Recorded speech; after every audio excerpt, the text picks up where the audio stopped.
दोस्तों, क्या कभी आपने कुत्तों को हड्डी के लिए लड़ते हुए देखा है? नहीं।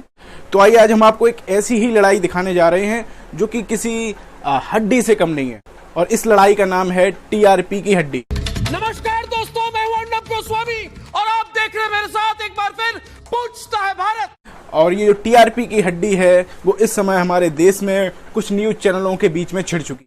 आज पूरे देश में सुशांत सिंह राजपूत की मौत के मामले में आरोपी रिया चक्रवर्ती के एक इंटरव्यू की चर्चा हो रही है। कोई इस हड्डी को अपनी तरफ खींचना चाहता है तो कोई अपनी तरफ खींचना चाहता है, और ये हड्डी की खींच में आप ये देखिए कितना आनंददायक एक मजेदार कुछ लम्हे निकल के आए हैं, किसी की कितनी पोलें खुली हैं इसी टीआरपी की हड्डी की लड़ाई में। मतलब ये पत्रकारिता नहीं है, ये पत्रकारिता का निचले स्तर से भी गिरा हुआ स्तर है, तो जिसमें ये लोग कह रहे हैं कि हम इतने गिरे हुए हैं तो तुम इतने गिरे हुए हो। तो तीसरा ये साबित करता है कि हम तुम दोनों से ज्यादा भी गिरे हुए हैं। देशवासियों, आज 130 करोड़ हिंदुस्तानियों से सुशांत सिंह राजपूत के लिए संघर्ष करने वालों से बहुत बड़ी साजिश हुई है, बहुत बड़ी साजिश, बहुत बड़ा धोखा हुआ है। आपको इस पत्रकारिता में नैतिकता का पाठ वो पढ़ाएंगे जिन्होंने खुद भी कभी नैतिकता का पालन नहीं किया। लेकिन अक्सर टीआरपी की होड़ में इस बात की अनदेखी कर दी जाती है कि नैतिक रूप से क्या सही है। नैतिक रूप से लक्ष्मण रेखा को लांघ दिया जाता है। तो आइए चलते हैं इस लड़ाई के बारे में और जानते हैं कि ये जो रोमांचक लड़ाई है आखिर कहां हो रही है और क्या हो रहा है, ये कैसा मुद्दा है। नमस्कार, मेरा नाम है विक्रम और the news guide YouTube channel पर आपका स्वागत है। आज मैं आपको बताने वाला हूं सुशांत सिंह राजपूत के नाम पर जो टीआरपी का खेल खड़ा किया जा रहा है उसके बारे में। तो दोस्तों, आपको बता दें कि कल यानी 27 अगस्त 2020 को इंडिया के मीडिया चैनल्स में कुछ ऐसा हुआ जो शायद ही आप लोगों ने पहले कभी देखा हो। हुआ क्या, सुशांत सिंह राजपूत की आत्महत्या का केस था और इसी से लगातार खबरें इसी से जुड़ी हुई चल रही हैं। तो अचानक से एक चैनल ने जो विक्टिम बनाई जा रही थी, जिसका मीडियल ट्रायल चल रहा था सुशांत सिंह के केस में, उसका इंटरव्यू दिखा दिया, यानी रिया चक्रवर्ती। हमारे साथ है एक्टर रिया चक्रवर्ती, जिन पर गंभीर आरोप लगे हैं इस केस में। तो कुछ चैनल इतना बौखला गए, दो चैनल कुछ तो इतना ज्यादा बौखला गए और वो ये कहने लगे ये किस तरीके की नैतिकता है और ये किस तरीके की नैतिकता है कि आप ये कैसे दिखा दिया इन्होंने। रिया, बहुत बहुत शुक्रिया। आपका बहुत बहुत शुक्रिया कि आप अभी भी ऐसा न्यूज चैनल चलाते हैं जहां एक इंसान को अपने बारे में और अपना केस सामने रखने का भी मौका मिले। बाकी ने तो जजमेंट अपनी दे ही दी है। दोस्तों, आपको इस बीच में ये बात भी बता दूं कि हमारे देश में कोरोना से लगभग 50,000 से ज्यादा लोग मर चुके हैं, लेकिन ये मीडिया आपको ये कभी नहीं बताएगा बेरोजगारी के बारे में, और जो इस समय बाढ़ आई है देश के कई हिस्सों में उसके बारे में ये मीडिया आपको कोई खबर नहीं दिखाएगा। लेकिन जो टीआरपी की लड़ाई है, और टीआरपी उन मुद्दों पर जो एक तरीके से कहीं ना कहीं बहुत छोटे मुद्दे हैं इन सब मुद्दों के सामने, तो वो मुद्दे आपको आपकी नज़रों से हटा दिए जाते हैं, और जो बहुत छोटे मुद्दे हैं जो इतना इन्हें तूल नहीं देना चाहिए था, उन मुद्दों पर लगातार चर्चा हो रही है और टीआरपी खींचने की कोशिश हो रही है। अर्नब जी, मैं आपकी व्यथा को समझ सकता हूं। आपने जो 1.5 महीने तक एक लगातार जो मुहिम चलाई है, उसके बीच में अगर कोई आदमी आपको कह देवे कुछ इस तरह की बातें, आपका बहुत नॉर्मल रिएक्शन है और होना चाहिए। और 130 करोड़ भारतवासी आपके साथ है, उस चैनल के साथ नहीं है। आपको बता दें कि हजारों लोग अभी भी कोरोना की वजह से मतलब मर रहे हैं, बाढ़ की वजह से हजारों लोग प्रभावित हैं, लेकिन उनकी ना ही कोई खबर दिखाई जाती है, ना ही उन पर कोई चर्चा होती है। अभी कई विद्यार्थी जो अपनी जो परीक्षा नहीं देना चाह रहे हैं जेईई और नीट की, उनकी कोई समस्या नहीं सुनी जा रही, उनके बारे में कोई बात नहीं हो रही है, लेकिन ये मुद्दे जो हैं इन पर चर्चा हो रही है। तो आपको बताएंगे कि ये क्या मुद्दा है और आप भी समझिए कि किस तरीके से ये पूरा एक प्लान तरीके से ये टीआरपी का, जैसे कुत्ता हड्डी खींचता उसी तरीके का ये सिस्टम चल रहा है। तो शुरुआत कैसे होती है आपको बता दें। एक चैनल है जिसका नाम है रिपब्लिक भारत, जिसे जो अर्नब गोस्वामी है जिस पर आते हैं, तो वो लगभग सुशांत सिंह राजपूत के मामले को पिछले लगभग 1-1.5 महीने से लगातार कवर कर रहा है, और इस तरीके से कवर कर रहा है कि वो खुद ही सीबीआई और पूरी तरीके से इन्वेस्टिगेशन कर रहा है। कोरोना और बेरोजगारी के मुद्दों से उसे कुछ मतलब नहीं है, लेकिन वो उसी मुद्दे में टिका हुआ है। तो हुआ क्या, तो लोगों ने भी उस चैनल को पिछले हफ्ते देखा, जिसकी वजह से उसकी जो टीआरपी थी वो बढ़ गई। यानी टीआरपी की वजह से जो रिपब्लिक चैनल था वो नंबर 1 पे आ गया, और उसने जिसे पछाड़ा था वो था आज तक, जो कि आज तक काफ़ी लंबे समय से नंबर 1 पे था। तो टीआरपी की रेस में रिपब्लिक भारत ने जब आज तक को पछाड़ा तो इसकी ब्रांडिंग ऐसे की गई, मतलब आप देख सकते हैं रिपब्लिक भारत ने अपने चैनलों पे कई सारे लोगो लगा के आज तक हुआ कल तक इस तरीके कई सारी चीज़ें चला के ये दिखाया कि हम अब नंबर 1 हो गए। तो इसी बीच में हुआ क्या कि आज तक वालों ने इस हफ्ते यानी कल शाम को रिया चक्रवर्ती का एक इंटरव्यू चलाया, चूँकि सुशांत की स्टोरी की वजह से ही जो है कहीं ना कहीं रिपब्लिक भारत की जो टीआरपी थी वो बढ़ी थी। तो अर्नब गोस्वामी और सुधीर चौधरी जो कि जी न्यूज़ पे आते हैं, उन लोगों को लगा कि ये इन्होंने तो फिर से हड्डी खींच ली एक तरीके से। कहीं ना कहीं जो देश था वो अभी तक रिया चक्रवर्ती को रिपब्लिक भारत ने एक विलेन की तरह प्रस्तुत किया है, मीडिया में उसे एक विलेन की तरह प्रस्तुत किया जा रहा है, और कहीं ना कहीं ये कहा जा रहा है किसी की वजह से सुशांत सिंह राजपूत की मृत्यु हुई। अभी तक इस तरीके का कोई ना किसी कोर्ट ने फैसला सुनाया है, फिर भी ये लोग अपने आप में जज बने बैठे हैं। अब तो कोई ना केस करने की जरूरत है, ना कोई वकील की जरूरत है, ना कोर्ट की जरूरत है, इन लोगों ने खुद ही साबित कर दिया। तो आप देखिए कि किस तरीके से इन मीडिया चैनलों ने जब रिया चक्रवर्ती का ये इंटरव्यू आया, फिर देखिए कि किस तरीके से एलिगेशन लगाना शुरू किए। क्योंकि रिया चक्रवर्ती ने अपना पहला इंटरव्यू एक न्यूज चैनल को दे दिया है, और पूरे दिन आज देश भर में यही चर्चा होती रही कि ये इंटरव्यू करना सही है या गलत।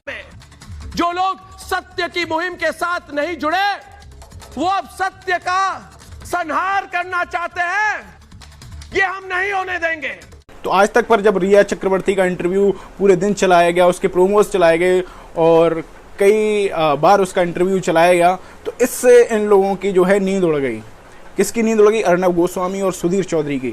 और वो ये कहने लगे कि सारी जो टीआरपी है, सारी जनता इन्होंने अपनी तरफ आकर्षित कर ली है, अब हमारी जो टीआरपी है वो फिर से गिर जाएगी।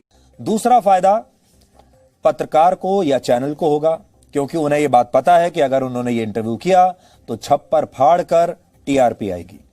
और ये जो रिपब्लिक भारत पे अर्नब गोस्वामी ये सोच रहा हुआ कहीं ना कहीं कि बड़ी मुश्किल से तुमने जो टीआरपी हासिल की थी वो फिर से कहीं ना कहीं गिर जाए। और वो बार बार आप देखेंगे कि अपने वीडियोस में तक चैनल करके उस पर आरोप लगाता है। क्या है ये इंटरव्यू है? वो कहते हैं ना, वो कौन है? वो करण जौहर। ये जैसे कॉफी विद करण होता था, ये कॉफी विद तक है, ये कॉफी विद तक है। तो आप देखेंगे कि किस तरीके से जो टीआरपी की भूख है वो मतलब लोगों को इतना बेचैन कर देती है। आप ये सोचिए, ये लोग क्या सुशांत सिंह राजपूत को न्याय दिलाने के लिए कर रहे हैं? नहीं, ये अपनी टीआरपी के लिए पूरा खेल खेल रहे हैं ताकि इनके पास ज़्यादा विज्ञापन आ सकें और ताकि जो मुनाफा इनका वो बढ़ सके। आपको विश्वास नहीं होता कि किस तरीके से। तो आप सुनिए ये सुधीर चौधरी भाई साहब क्या कह रहे हैं कि ये पूरा खेल कैसे चलता है, कंटेंट कैसे तैयार होता है। सबसे बड़ी समस्या ये है कि जो टीवी चैनल्स के न्यूज रूम्स हैं, उन न्यूज रूम्स में जो कंटेंट सारा प्लान हो रहा है वो रेटिंग्स के आधार पर प्लान हो रहा है। जिन इश्यूज को उठाया जाता है, जिन पर्सनैलिटीज को लाया जाता है, जिन शहरों की खबरें दिखाई जाती हैं, सारा एक कैलकुलेशन ये करके दिखाया जाता है कि किस शहर किस राज्य का वेटेज रेटिंग्स में ज्यादा है तो उस शहर की खबर दिखानी है। किस जॉनर का वेटेज ज्यादा है, मान लीजिए अगर ये पता चले कि क्राइम का वेटेज ज्यादा है तो क्राइम की खबरें ज्यादा आने लगेंगी। ये पता चले कि पॉलिटिक्स का वेटेज ज्यादा है तो पॉलिटिक्स की खबरें आने लगेंगी। यानी जो कुल मिलाकर जो कंटेंट प्लान हो रहा है वो इस कैलकुलेशन के साथ प्लान हो रहा है, इस गणित के साथ प्लान हो रहा है कि ये कंटेंट दिखाने के बाद हमें क्या रेटिंग मिलेगी। तो कहीं ना कहीं एक डिसऑनेस्टी है। डिसऑनेस्टी है कि हम जो जर्नलिज्म कर रहे हैं या हम जो कंटेंट बना रहे हैं वो लोगों के लिए नहीं बना रहे, हम अपने बिजनेस मॉडल के लिए उस कंटेंट को बना रहे हैं। और अगर हमें ज्यादा रेटिंग मिलेगी तो हमें ज्यादा विज्ञापन मिलेंगे, तो हमें ज्यादा पैसा मिलेगा। पूरा जो आइडिया है, जो इकोसिस्टम है न्यूज चैनल का, वो ये है। तो इस इकोसिस्टम में ही कहीं ना कहीं बेईमानी छुपी हुई है। इसीलिए बहुत सारे जो लोग हैं वो न्यूज चैनल के साथ अपने आप को कनेक्ट करके नहीं देखते। उनको ये लगता है कि आज भी जो खबर हम देखना चाहते हैं वो न्यूज चैनल्स नहीं दिखा रहे हैं। और ये एक बहुत बड़ा कारण है कि सारे न्यूज चैनल आपको एक जैसे दिखते हैं। जब आज तक वालों को लगा कि मेरी टीआरपी जो है वो गिरने लगी, हमारी टीआरपी गिरने लगी है, तब भी उन्होंने भी इस तरीके का इंटरव्यू प्लान किया और इस तरीके का इंटरव्यू किया। और कहीं ना कहीं वो शायद इस टीआरपी की रेस में फिर से जीत भी जाए। अगले आने वाले हफ्ते में वो टीआरपी की रेस में जीत जाएं। आप देखिए किस तरीके से जो जी न्यूज का जो सुधीर चौधरी आपको पूरा नैतिकता का ज्ञान देगा। भारत में नैतिकता हमेशा पड़ोसी के कंधे पर डाल दी जाती है। अपने घर में कोई नैतिकता की बात नहीं करना चाहता, ये तो पड़ोसी का काम है। कोई नहीं चाहता कि उसके घर में भगत सिंह पैदा हो, सब चाहते हैं कि भगत सिंह पड़ोसी के घर में पैदा हो। ये लोग नैतिकता ज्ञान ऐसे दे रहे हैं जैसे ये कह रहे हैं कि क्या रिया चक्रवर्ती का जो इंटरव्यू है वो दिखाया जाना चाहिए था, ये नैतिकता है। मतलब नैतिकता तो ये है कि तुम इतनी जो फालतू की चीजें दिन भर दिखाते हो, कोरोना काल में इतने लोग मर रहे हैं वो तुम्हें नहीं दिखाई दे रहा, बेरोजगारी इतनी चरम पर है वो तुम्हें नहीं दिखाई दे रही है। जो परीक्षार्थी हैं इनका आप देखिए ट्वीट देखिए, जो सुधीर चौधरी इनकी नैतिकता देखिए। आप टीवी पे क्या बताते हैं कि जो छात्र हैं 85% खुश हैं, और जबकि इन्होंने जो जी न्यूज ने जो वोटिंग कराई थी उसमें देखिए आप क्या रिजल्ट आ रहा है। तो ये देखिए कितना दोगलापन है, कितना दोहरा मापदंड है इनका। और ये नैतिकता की बात करते हैं तो नैतिकता क्या ये है कि आप इस समय कोरोना और ये बेरोजगारी है, बाढ़ के समय में आप क्या दिखा रहे हो? पूरे जब देश में बाढ़ से परेशान लोग हैं तब आप ये मुद्दे चला रहे हो, देश की समस्याओं के बारे में आप बता ही नहीं रहे, ताकि जो पिछड़े लोग हैं, जो सेवाओं से वंचित हैं, उन तक उनकी बात जो है वो सरकार तक पहुंच सके। लेकिन आप वो बातें नहीं दिखा रहे हो, तो कहीं ना कहीं आप अपनी नैतिकता से खिलवाड़ कर रहे हो और आरोप दूसरों पर लगा रहे हो। तो ये तो वही बात हुई 100 चूहे खा के बिल्ली हज पर चली। मतलब नैतिकता का पाठ अब कौन पढ़ा रहा है जो खुद भी नैतिकता फॉलो नहीं कर रहे, और इन्होंने कौन सी नैतिकता फॉलो की है बताइए।